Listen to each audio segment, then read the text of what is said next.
E aí pessoal, tudo bem? Aqui sou eu, André Ascar, o criador do método Corrida Perfeita. Hoje vim aqui encontrar a Jéssica Ribeiro, nutricionista, e estou aqui para compartilhar com vocês uma coisa bem bacana que eu encontrei conversando com a Jéssica, e por isso eu resolvi fazer esse vídeo aqui para conversar com vocês, que é a questão que eu acho que coincidiu muito com o que eu falo sobre corrida, que ela fala sobre a nutrição como uma questão de consciência, de você estar pensando no que você está comendo. Então é justamente dentro disso que a gente vai trocar uma ideia aqui, que eu vou trocar uma ideia com a Jéssica, tá? Para esclarecer como é que a gente pode pegar essa questão da consciência alimentar e levar para a corrida, para que tipo de corrida a gente vai fazer, para a nossa corrida perfeita que a gente está sempre buscando, qual é o nosso objetivo. Lógico, dentro da corrida a gente tem um objetivo, seja emagrecimento, seja de performance, seja simplesmente uma melhora na qualidade de vida. Então a partir de cada objetivo, a gente tem que se alimentar de uma forma diferente, não é? Então, Jéssica, como que a gente se alimenta para o objetivo dos mais variados que tem? Eu citei 3 aqui. Falei do emagrecimento, da performance e simplesmente para qualidade de vida. O que você indica para o pessoal? Bom, pessoal, então, o que é mais importante é o objetivo que a pessoa tem, né? O seu objetivo no momento e principalmente o seu nível de consciência alimentar. Então, uma coisa que eu sempre falo, uma pessoa que come McDonald's, que come brigadeiro todo dia, que ela tá num nível assim e tá tentando compensar com a corrida, tá tentando correr atrás do prejuízo, é uma pessoa que ela precisa, num nível inicial, aprender a trocar alimentos de baixa qualidade nutricional por alimentos de melhor qualidade nutricional. O tipo de alimento, qual alimento e a quantidade vai depender primeiramente do que você gosta de comer. Então, quais são os seus alimentos saudáveis preferidos? Dentro de todo o universo de alimentos que a natureza te permite escolher, quais os seus preferidos? Você gosta mais de aipim ou de batata doce? Isso, aipim aqui é mandioca, né? Bem diferente. Você gosta mais de mandioca ou de batata doce? E a partir daí você ir fazendo essas trocas de alimentos mais saudáveis por alimentos que você vai ou excluir porque não vale a pena, ou vai consumir numa frequência menor, equilibrando a sua vontade. Então esse seria o nível mais básico para aquelas pessoas que estão comendo mal e estão querendo um objetivo de emagrecimento, um objetivo de melhorar o desempenho, porque não adianta, o André fala muito da uma analogia com o motor, né, o motor do carro. Se você dá um combustível ruim para o seu carro não vai funcionar direito, vai engasgar. E aí quando você começa a entender que o que você come reflete em como você se sente, na sua leveza, no seu bem-estar, não tem nada pior do que você estar correndo com aquela sensação de que tem comida no seu estômago, porque não foi um alimento de fácil digestão, porque não foi um alimento que te caiu tão bem, ou porque foi um alimento que você viu alguém fazendo, que você quis copiar ali, e não faz isso em véspera de prova, por favor, que pode dar um problema muito grande. Nunca faça na prova que você não treinou, né? Exatamente, sempre nos treinos. Então, quando você tem essa consciência alimentar, Jéssica, pronto, eu não tenho problemas, eu não como McDonald's quase nunca, eu não tomo refrigerante, eu só como alimentos saudáveis. Aí você vai começar a entender um pouco mais dos alimentos saudáveis. Por exemplo, tá, beleza, então a gente vai dividir aqui entre comida de verdade, industrializada e tal, dentro do que é comida de verdade.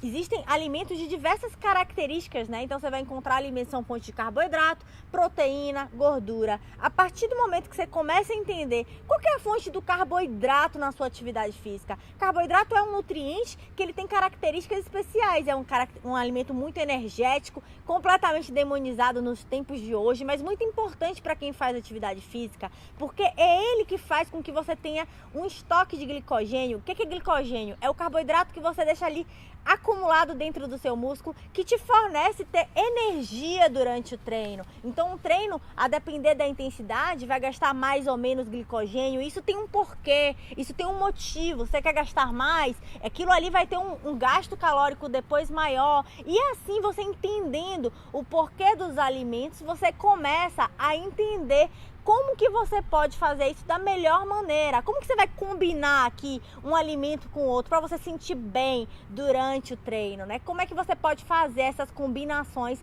para que você tenha o melhor desempenho e o melhor resultado? Exatamente, nada como ter consciência, né, Jéssica, sobre o que você está comendo, o que aquele alimento tem, né?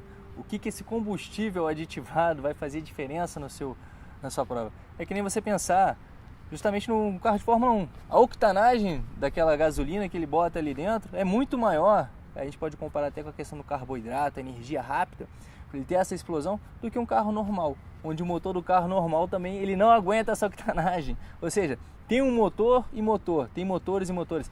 Tem que se saber para quem está sendo feito isso, quem vai comer o carboidrato, né? Qual motor vai receber essa gasolina, que tipo de nutriente você precisa. Essa consciência é muito boa, essa consciência do o que comer para quem eu sou, o que eu preciso. Eu vou correr 10 km, quanto que eu tenho que comer?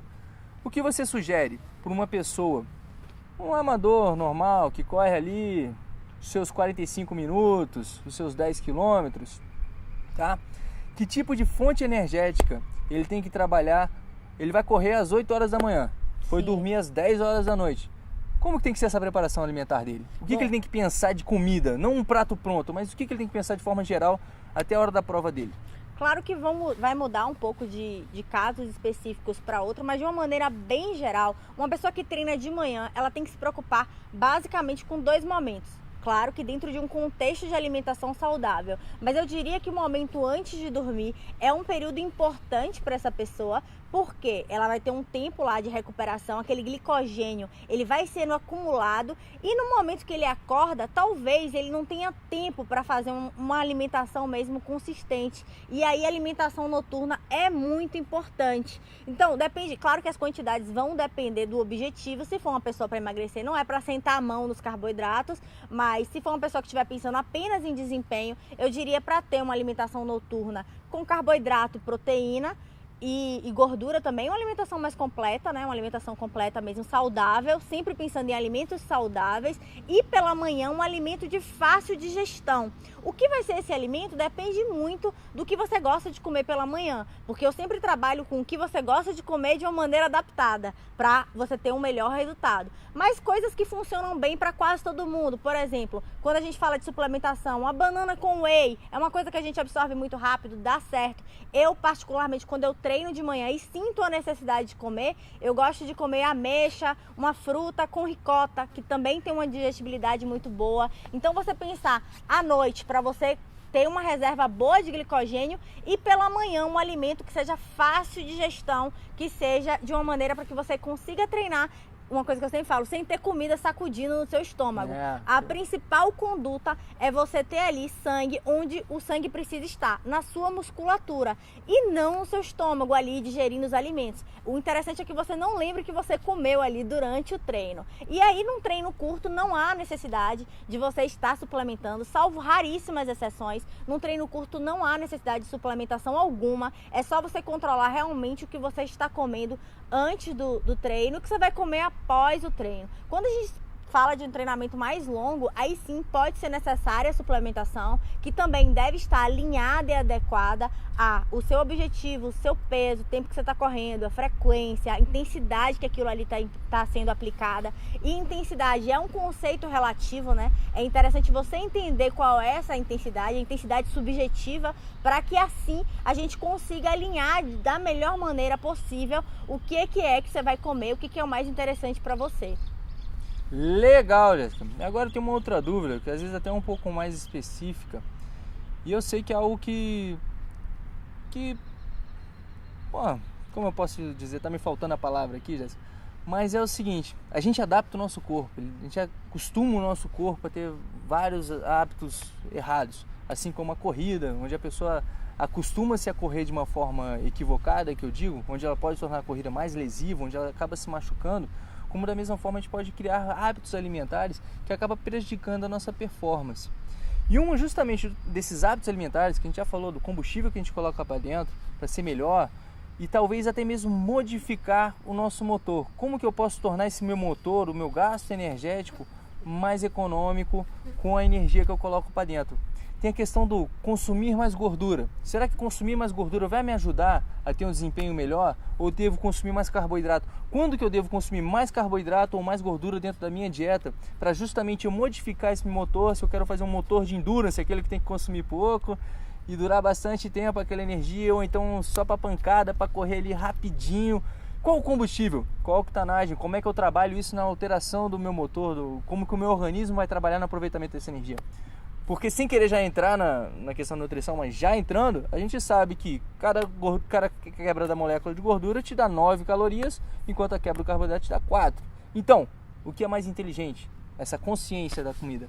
Como é que a gente faz? Ótima pergunta, Andrei. Depende muito. Assim como no treinamento a gente trabalha com ciclos, quando eu estou trabalhando com atletas, a gente também trabalha com ciclos. Então, Legal. quando eu tenho um atleta mesmo na minha frente, sem ser aquele atleta que está ali apenas atrás de estética, porque tem gente que tem vida de atleta, mas está querendo mesmo estética, e aí não é o mesmo tipo de conduta. Agora, por exemplo, eu tenho pessoas que competem no que eu chamo de time, né? Nos meus pacientes tem pessoas que competem. Então, geralmente, eu pego o período do ciclo do treino e eu analiso aquilo ali baseado no tempo de treino, no que aquela pessoa está querendo. Se a pessoa está querendo ficar mais leve para aquele treinamento, aí ela precisa de estratégias que façam ela emagrecer sem perder desempenho. E aí, nesse caso, é conveniente sim reduzir um pouquinho o carboidrato, porque quando a gente reduz um pouquinho de carboidrato, a facilidade de você conseguir emagrecer é um pouco melhor, né? O carboidrato, ele em excesso, ele dificulta bastante, e o atleta, ele tem os seus vícios de comer bastante,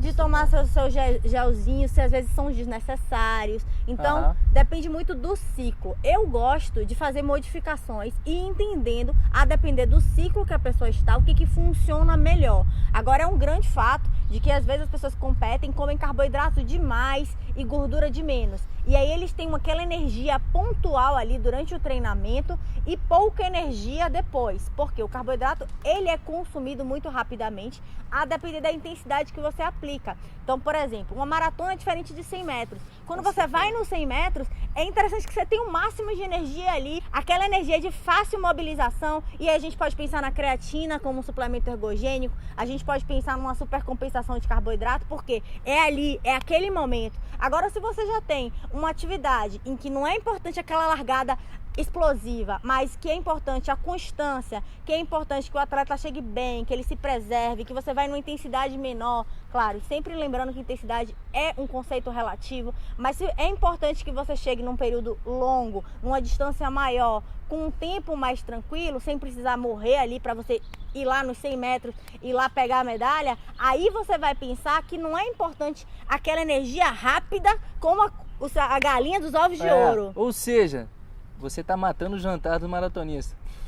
Aquele jantar de massa tradicional que o pessoal vai lá esperado para encher a barriga de carboidrato, tá pronto uma maratona, tem que comer um monte de carboidrato. O que eu geralmente indico é que a pessoa não mude muito ali naquele dia, tá? Então, treino, né? Tudo que eu vou fazer de teste, eu faço nos períodos de preparação. Eu não faço nada durante, por exemplo, eu quero testar aqui um suplemento novo. Vou esperar a pessoa ir lá para a competição para fazer? Jamais! A pessoa pode ter uma diarreia osmótica, a pessoa pode não se sentir bem. O psicológico dela, de saber que ela tá ali introduzindo uma coisa nova, pode afetar. Então essa é uma dica que eu considero até a mais importante. Não deixe para testar nada num período que seja importante para você, num período de competição. Teste tudo antes. Tenha muito cuidado com alimentos que você não conhece. Não testa, né? Dá prova errado. Não. E tem algum tipo de alimento, que eu costumo dizer assim, que atleta tem muito disso, que é alimento amuleto.